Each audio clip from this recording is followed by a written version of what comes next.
The Numinous Podcast with Carmen Spaniola.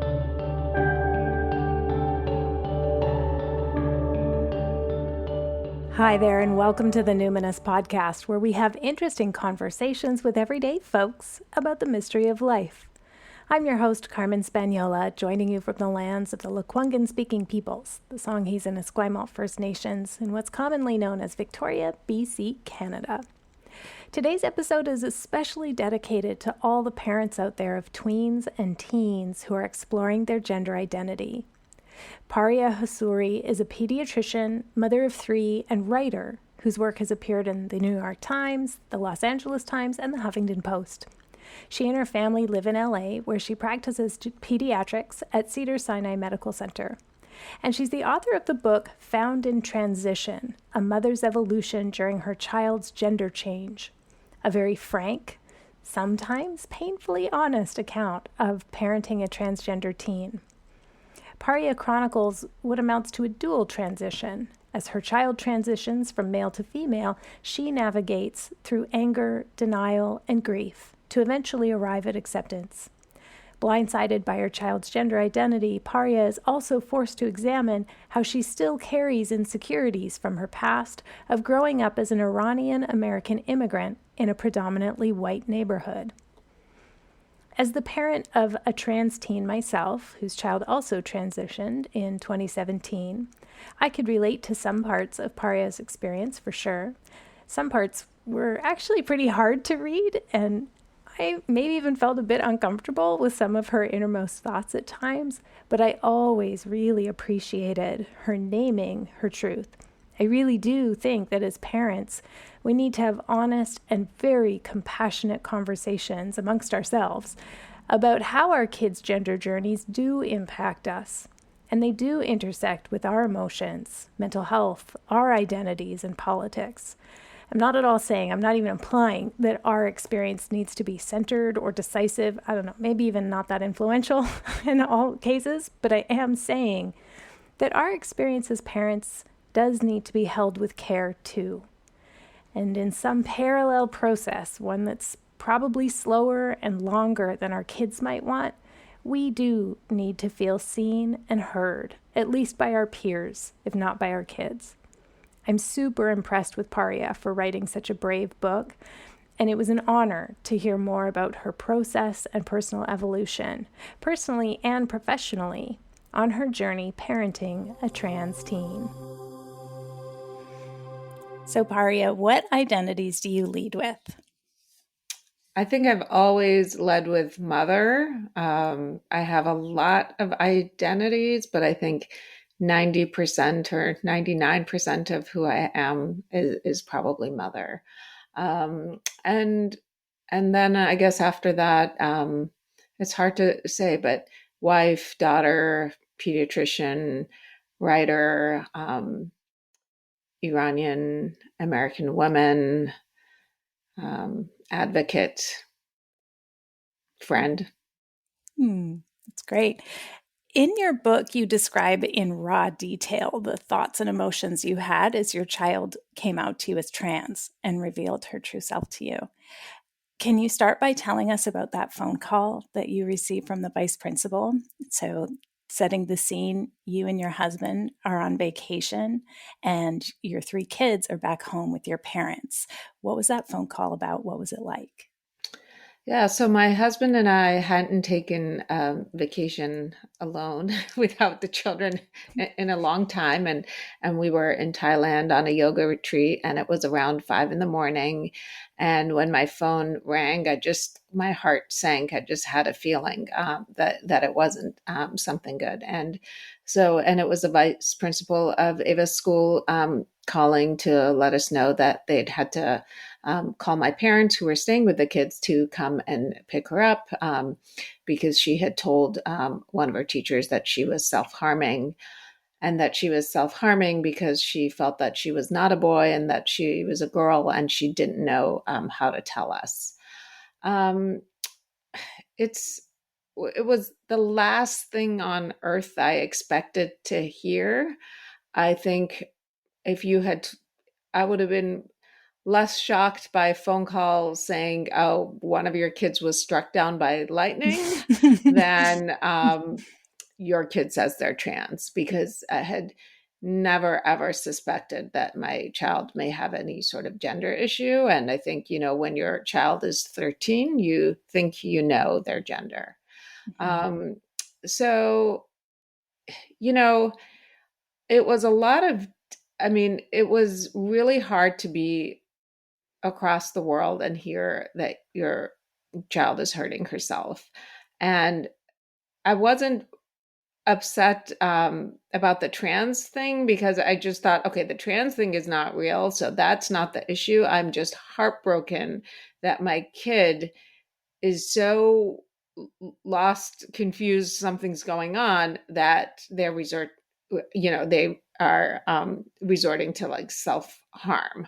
And so it was really the self-harm that was, and she was doing some cutting, but it was the self-harm that was so like shocking and scary for me. And the trans thing was just like, well, that's not actually what's going on, but I'll figure out what's actually going on when I get back. Mm-hmm. Well, and I'd just like to amplify what you've said about how shocking it was. My listeners know that I have a trans son who's now 17, and I had a sort of similar experience when they were 13, already had understood them to understand themselves as bisexual or lesbian, curious, not sure. And that had been for about a year.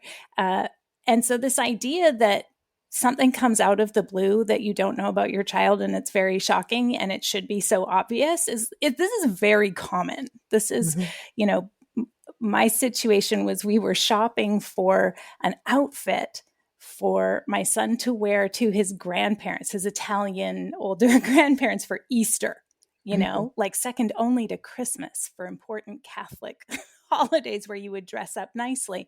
And we were at the mall for like 3 hours going from store to store. And he hated every single thing he was trying on. And he's in this young woman's store, Claire's or whatever it was, some fast fashion store in the dressing room.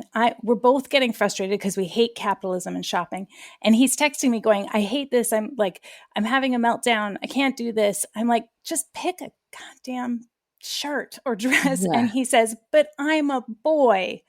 And I was just like, whatever, buy a goddamn dress. Like I just didn't even believe, right? Like I was like, something's going on.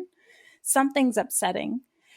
But that is not the thing that I even could quite grok. I couldn't quite grasp it at that time, and something was up clearly, but it never crossed my mind that I was missing this like very large issue.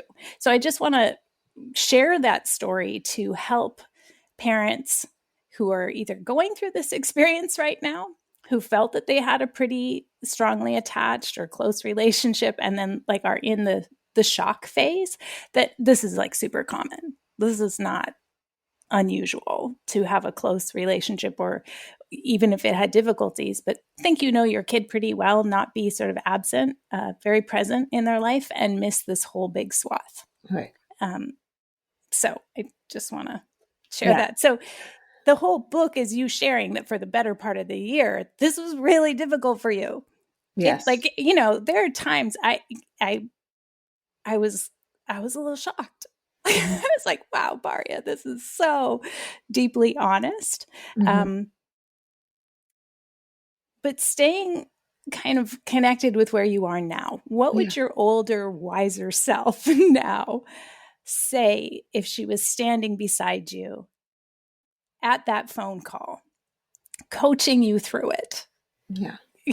Those moments, what would you say to your younger self?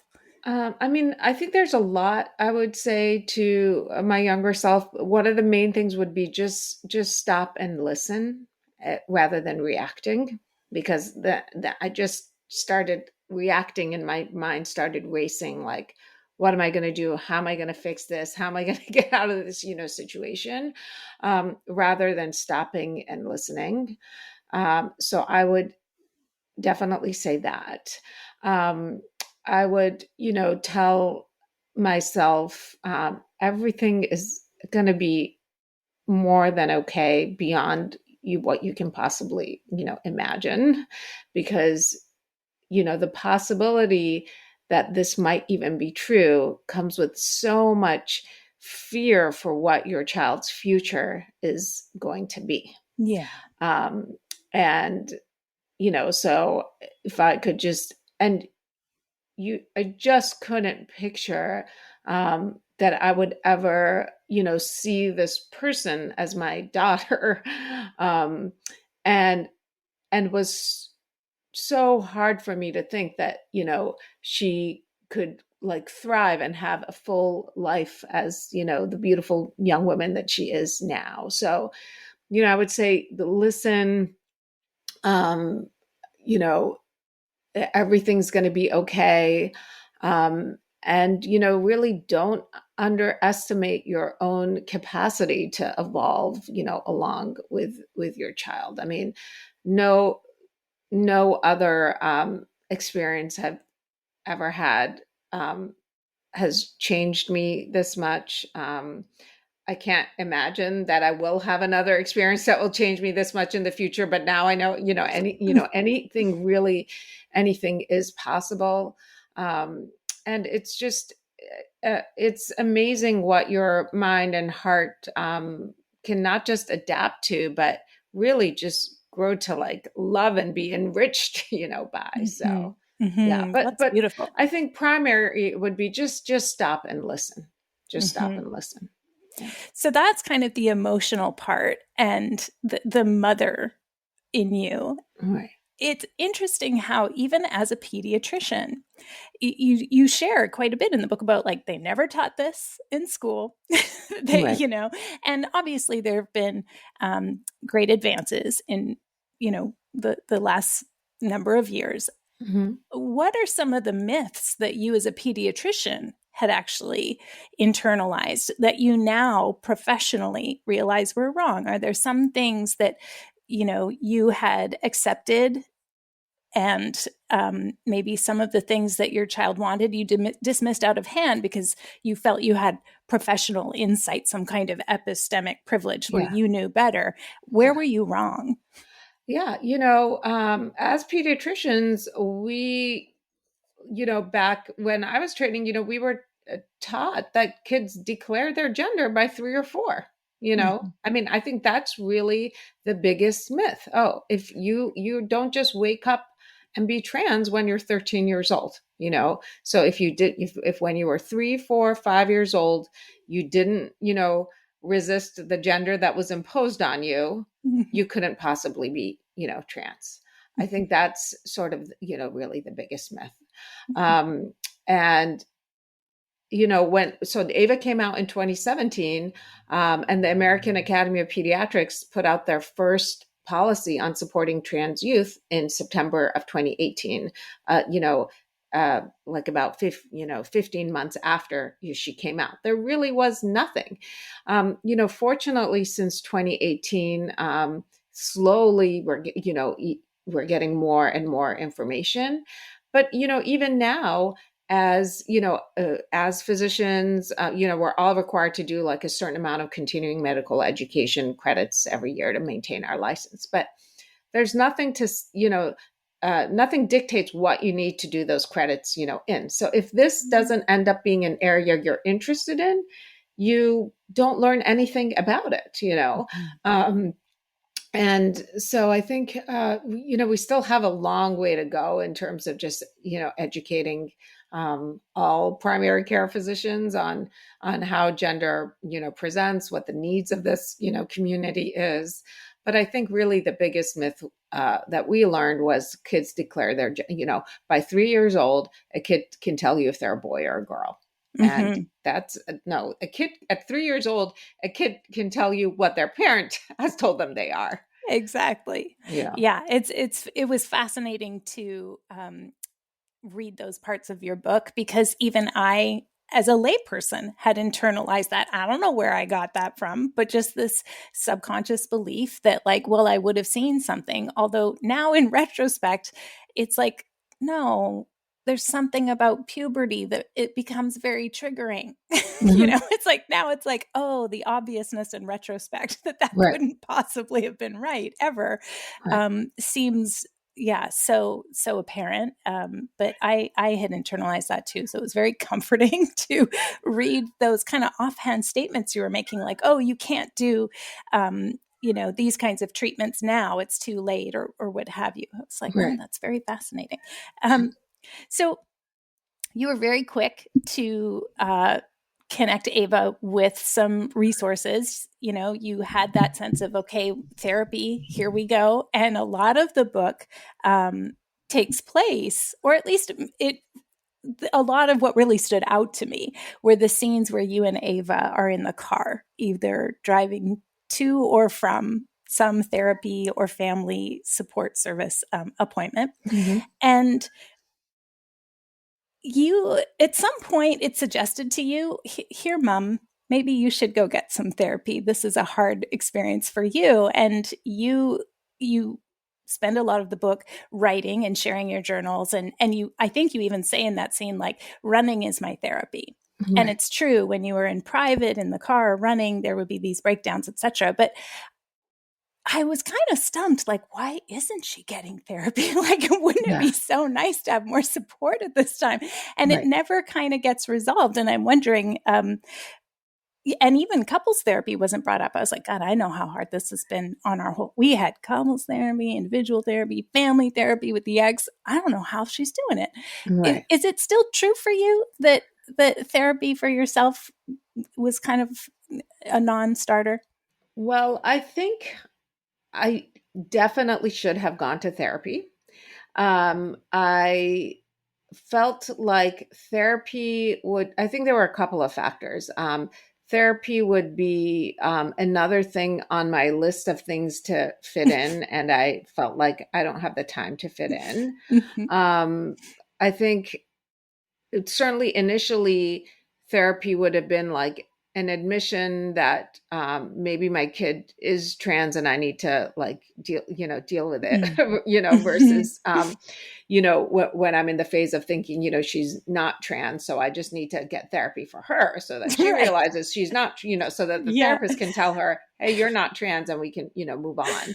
Yeah. But interestingly, I think it was really just like, it's, it's so hard to find therapists. And I just, I was just doing too many things to add that to my list. What happened is when my older son, my firstborn, went to college, and this was after I had actually already turned in the draft of my book, and I had a publisher, and everything was said and done. And my older son went to college, my firstborn, and I had a breakdown essentially, and I ended up in a therapist's office, and and then worked with a therapist for a few months, and finally, I told, and I couldn't figure out why I was having such a hard time with my oldest going to college. And that landed me in a therapist's office versus, having a child transition didn't. And then one day I said to the therapist, I said, you know what? I feel like I've lost two sons. And once I said that, which was something I hadn't verbalized really to anyone, I was actually able to move on, and I did a few months of therapy. And of course, now I don't feel like I've lost any children. But I did finally land in a therapist's office. So I should have gone earlier. That's so touching to hear. I feel like I've lost two sons. And that's so valid. That's so valid, even though you're like happy and you love them and you wouldn't want them any other way, and you're, all that stuff. It's still true as a mother. Like I was saying to my own son, the adolescent brain is developing so rapidly in those 10 years, like 14 to 24. So what feels like forever to you is actually like 4 months. So, and whereas my adult brain is holding all this history.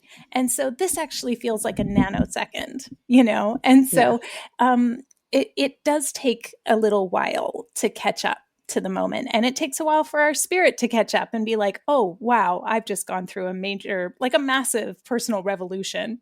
Right. And so that's very touching to hear that Yeah. ended up for you. I also want to say it is so hard to find therapists, no matter who you are, but particularly the more marginalized your identity is. Like, how would you find a therapist who could hold the positions that you hold as not only the parent of a trans daughter, but as a first generation Iranian immigrant with, who is also a professional with profile and is visible as an author. And like, these are all very difficult things. So Yeah. I want to just share that so that folks who are looking for their therapist, if it's not working out, it's like dating. You kind of you have to go through them.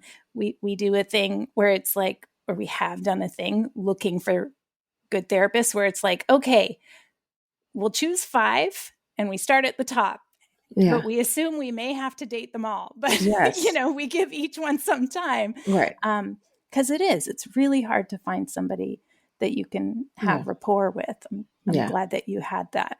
Has that changed the dynamic in your family, maybe for your kids or even for your husband around, the maybe any stigma that there might have been? Yeah. I mean, I don't think I had stigma around therapy. I'm definitely have always been very open about it and thought it's great. And that that everybody should, have a therapist. So, I think it was just, time and, all the things. And there was so much to do and so many appointments. And it was just an overwhelming time. You were just really in it. Failed to see that that it would be really, really beneficial to take some other things off my list and add therapy, to my list. Right. That's good advice. I could really relate to the grief that you felt at times, and the scenes of crying alone in the car. And there are so many losses on so many levels. And I was thinking in preparing for this interview that it's such a tricky place to be in when you've had a child, because it isn't like you just attended some birth. Like you were literally a portal for a human being to enter this whole new world. And as the birthing parent, it happens to us and through us. And we have, of course, our experience of it that is valid. It's very difficult to suddenly have that totally re-scripted. And for me, I was thinking maybe the name change pain that you talked about, which I definitely felt. I felt the name change so deeply. And maybe that's just like part of this self-aggrandizing power trip that parents go on with children. But also their birthing and the blessing of their naming and the container we create for them with their name is not a trifling thing. It's very focusing, and being a birthing parent absorbs a tremendous amount of our being. So when it came to your child's name, it seemed like your whole family had strong feelings about it, even including your older son. Can you share why the name change was so significant for you and your partner and your family? Yeah, I think the name change in many ways, there were points where the name change, letting go of that old name was harder than letting go of the old gender. In my, culture in particular, names all have, usually have a meaning and a significance to them.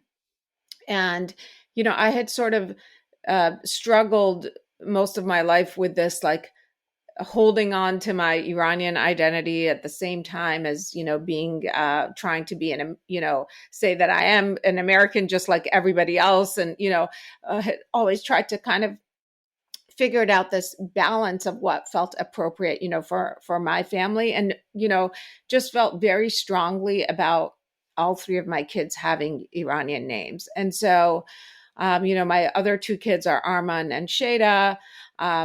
And Ava initially wanted the name Lucy. And I just felt like that name didn't fit into our family. And so having her, which Lucy is a lovely name, but it just doesn't have any significance in Iranian culture. And so it felt like now not only are you changing, going by a different gender, but you're also almost leaving our culture, leaving our family by going through a name, this name that's so, foreign. And, the name Ava, we have it in our culture. We pronounce it Ava, and sometimes I pronounce her name Ava, but she generally goes by Ava. And my older son Arman, his name means like hopes and aspirations, and Shada means passions, and Ava in Iranian means like a beautiful, strong, resounding voice, which is actually very appropriate for her, both as as a trans person who's standing up for who she is, and also because she has a beautiful singing voice and she sings. So names have a lot of significance for me. And so as her parents, not getting to play a role in choosing the name was really difficult for me to accept. So, we had that battle, and for a while I felt like, maybe we pushed too hard. Maybe we should have let her go by the name Lucy. But fortunately, in the last couple of years, she's actually said that she's glad we that we sort of forced the issue, and that we did go with Ava, and that she really does like it, and she does feel like it does fit her better than Lucy. So, but, I'm still not 100% sure we did, the right thing. Not every parent, decides to be that forceful in with their, child and the name they choose. But it did have a lot of significance. And, even my son, was like, yeah, you guys should choose the name. You're still the parents, and yeah, but I think it was really the cultural aspect of it that was really, really important to me, that it felt like a name that still aligned with our cultural identity. That it really was one of the most sort of uplifting parts of the story for me, that I was like, oh, this is so good, that like even Ava, there's something in her that seems to still want to belong in her family and the culture. And so, yeah, I thought that line, it was so memorable in the book when Armin says, "You're still the parents." I could just like almost hear him saying it. And also, your husband was like, around the name, that seemed to be the one that triggered the most emotion in the men in your family. And I was like, oh, they really care about this. This is like really important and part of belonging. And I was so happy that, even as a young person going through so many changes where everything kind of feels up for grabs in a way, like all the things that you thought were true, maybe not true, and you're kind of exploratory and curious. I was glad that even with all of that happening, Ava kind of settled into something resonant on so many levels. So I'm so happy that she's still happy with it. Yes. So growing up as a first generation Iranian-American, your anxieties around belonging were, sometimes, maybe often, triggered as Ava's transition became more public. But I found some of the sweetest moments in your story were the expressions of unconditional love from your family. There, granted, of course, there were difficulties with, holidays. God, I know that experience of what are they going to wear to Easter dinner or whatever, and with your mother, etc. But it brought back your own experience of feeling unconditionally loved by your auntie in Iran as you were a child. And then there's this beautiful scene with longtime family friends of your parents that you include, that I'd love for you to share. And also I'd love for you to say more about what surprised you about the elders around you, and what did you learn about how to deal with change from the elders in your life? Yeah, I was really scared to tell my mom. I thought that my mom was going to somehow blame this on me, like as if I'd caused this by being too busy, um, I don't know, not parenting, right, not giving her the attention she needed. So she would be resorting to this to get my attention. And also that my mom just wouldn't understand it at all. And so I was so afraid to tell her. And when I told her, I mean, right away, and I don't even know if she definitely understood it or not, but right away she said, everything's going to be okay. Everything. I think she could probably feel the pain in my voice when I told her. And so, her immediate instinct was, yeah, everything's going to be okay.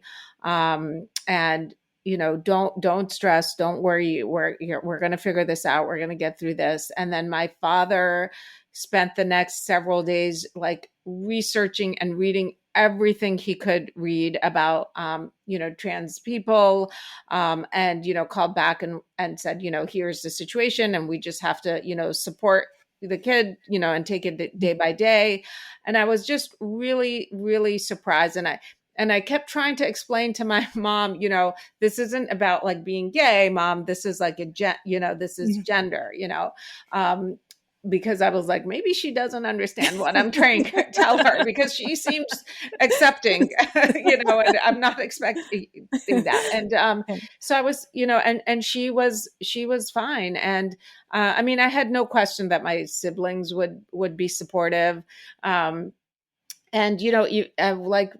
my parents' friends all like, I was worried about what were my parents' friends going to say, and was that going to be uncomfortable for my parents? And my dad's oldest friend from childhood, who at that time is in his early 70s. Now he's in his late 70s, sent a bouquet of flowers, with a card saying to Ava saying, Ava, we love and support you. And we're so proud of you. And as soon as they heard, and it was just, people really rallied. And that was just really, really great. And so I just, I talk to other parents going through this all the time who are so scared to tell their family members. And I just say, actually just give people a chance because they might surprise you. We make these assumptions, but people will surprise you. I do, at that time I think I didn't really include too much in the book about my husband's family's reaction. His siblings were super supportive right from the start. His parents had a harder time, and I do mention his. My husband's mom sent me this article that I didn't like, but they came. So we had a little time with them where we just kind of said, you. Either you're on board or you're not on board. And, they took a little time and then they got on board, and really made sure that we protected her from anybody who wasn't going to be, a positive person in her life. So, but yeah, I tell people all the time, actually give people a chance, your true friends and family, they're going to be there for you. And, when whether it's religion or culture, when they see it happening in their own loved one, it just changes, it changes everything, and some people aren't accepting. And so you just say, okay, take some time. And if you have questions, come back with questions, but until you're going to accept this, you're not in our, going to be in communication with us. Yeah, we're not in community. And most of the time they'll come around. I'm really glad you brought up that it wasn't always easy. It's not, your story is not unique, but it's also not everybody's story where people come around within a year or what have you, right? Also, we didn't talk very much, and I don't want to dwell on it, but it had been a long, difficult road with Ava in terms of her mood and, sensitivities and different things from quite a young age. Yeah. And so one of the things that came up for me is I think it's important to name that class privilege does play a pretty significant role in a parent's ability to find and afford services to support their trans kids.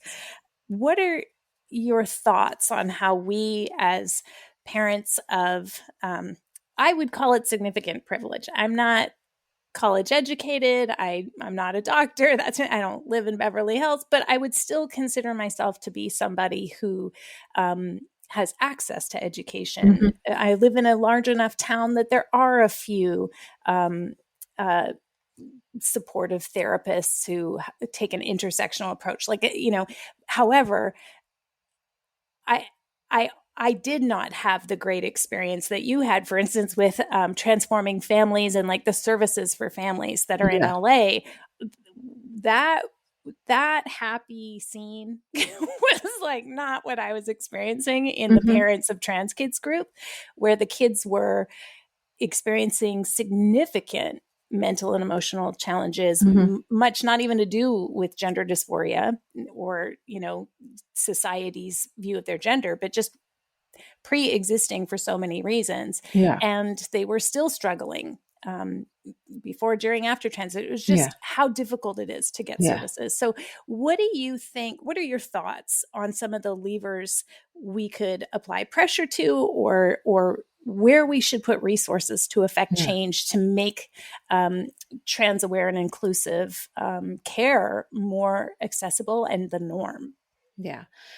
I was definitely aware that I do have tremendous privilege. I think, for me, a lot of these treatments are very, very costly.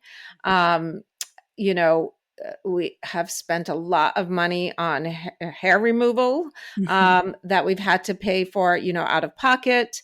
When we couldn't, it took us a long time to get her puberty blocker, authorized and paid for by insurance.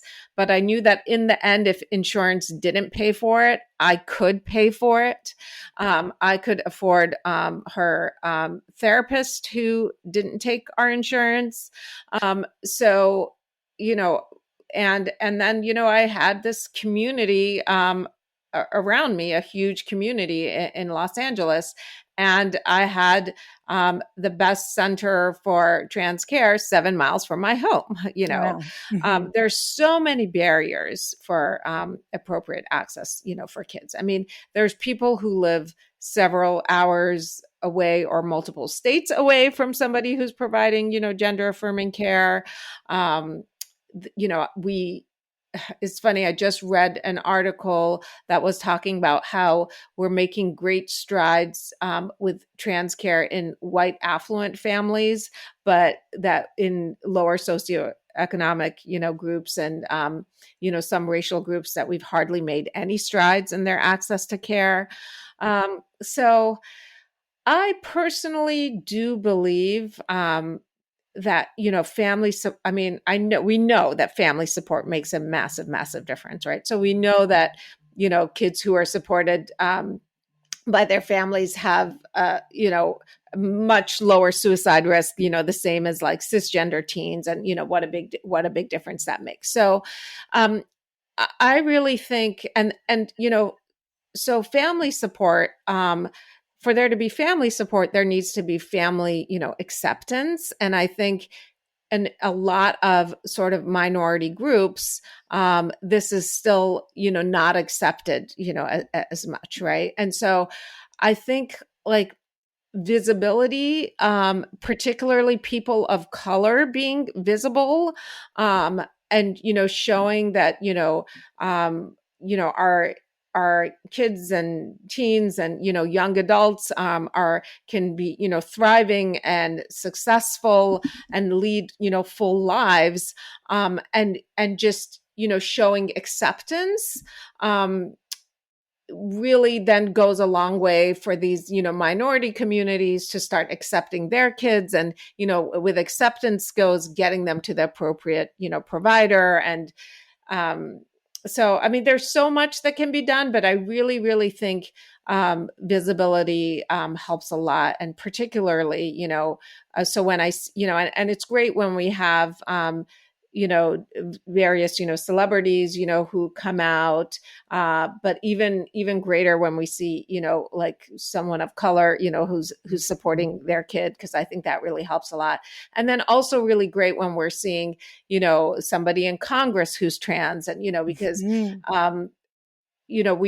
we don't want to just because just seeing celebrities be successful is not what, is not an experience that's applicable to, most, people. So we want to see, trans adults who are professors and who are out, and, who are physicians, who are teachers, who are librarians, who are in politics, in all fields, out and visible and leading successful lives. And having children and having families. And, I think really, seeing more and more positive examples then makes, people more accepting. And when people are more accepting, then we provide, then they're, they get care. And then we just need to improve access to care. We need more gender affirming providers. We need more, one thing that's great is, like Planned Parenthood starting to provide gender affirming care for 16, and above. So, having it be affordable and accessible to everybody. And then the mental health is a whole other, issue, but affordable mental health care is huge as well. So absolutely. It's so sad to me that therapy is really relegated to the realm of the elite, and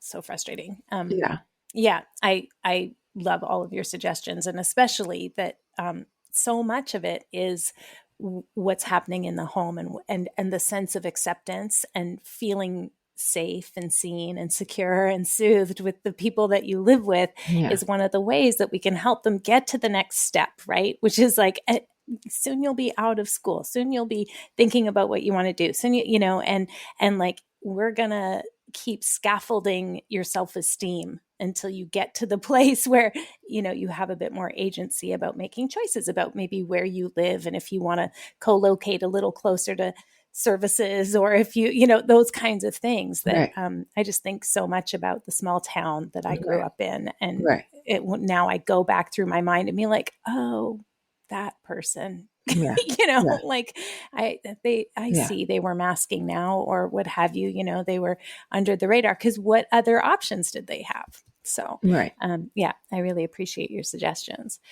So I'm looking forward to your answer to the final question now that I know that you had a breakdown and ended up in therapy, just like all of us. Yeah. This is so great. She's not just Wonder Woman. She actually, yes, she broke down. Yeah, it's like, it's so humanizing. I mean, I say that because when people say they don't have a therapist, which I understand for economic reasons for sure, but when they don't have one and they could, I'm always like, wow. So how does that work? How do you live? Without a therapist? I don't understand. So the last question on the podcast is, and I think for you, I'd put a bit of a lens on it. So when you consider the intolerance and the challenges in the world, how do you cope with grief and rage? Yeah, I think it's so hard not to get discouraged by, what you see in the media trying to, take away, rights from trans people, what's, going on in politics.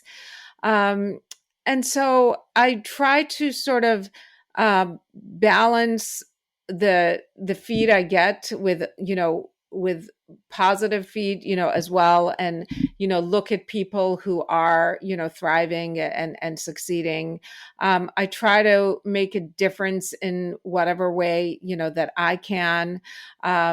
I just really have decided that I can't dwell on negativity like that. And, I have to be, positive, and I don't want, being trans, is always going to be difficult. It's always going to be harder, and different than a cisgender experience. And obviously I'm not trans, so I can never know, what it's really like. But, and part of me also thinks that, when I see that there's sort of backlash, it's because progress is happening that we're having backlash. So it's not always negative, the backlash. If we weren't making so much progress and fighting for rights and being so visible and having people, be in Congress who are trans, and, doing TV shows who are trans, and, writing books, and, doing all these great things, there wouldn't be all this backlash. So I also think about that part of the backlash is because every time there's progress, there's backlash, and then we make more progress, and then there'll be more backlash.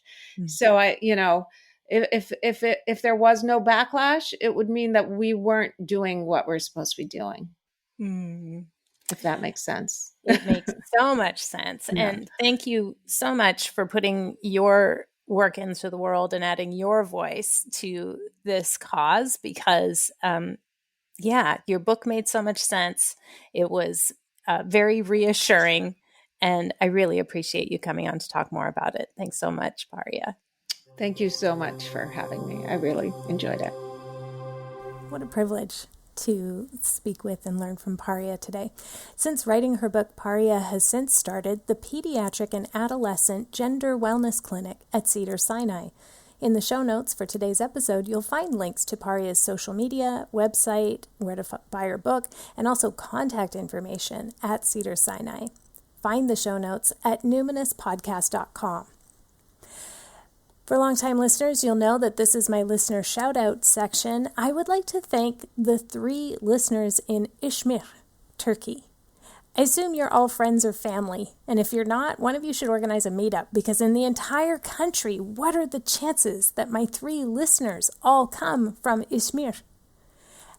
I also want you to know I went on forvo.com to hear how Turkish people say Izmir, and I hope I'm doing it justice. Folks, if you don't know about Forvo, you oughta. This is not a paid advertisement, though I think maybe they should pay me. This is just me offering a life hack. Forvo.com is where you can go to hear native speakers pronouncing words. So if there's a word in a language that's foreign to you and you want to hear how to pronounce it correctly, you go to forvo.com, Forvo.com, and maybe some generous soul out there has recorded themselves saying it. That's where I go to check my Scottish Gaelic when I'm not sure. Forvo.com. There was 3 or 4 people who had all pronounced Izmir, and that was super helpful. So thank you. Thank you for listening. I think it's very, very cool. It's very cool. Super appreciate you spending time with me. If you'd like to stay connected, you can follow me on Instagram at Carmen Spaniola. Or you could go to my website and find out how you can access nearly all of my current offerings for one low monthly membership in the Numinous Network. All my courses and about 15 to 20 live calls a month. All my workshops. Just sign up for even just a month and give it a try. All one low price. You'll find all the details at carmenspaniola.com. CarmenSpagnola. Until next time, take care.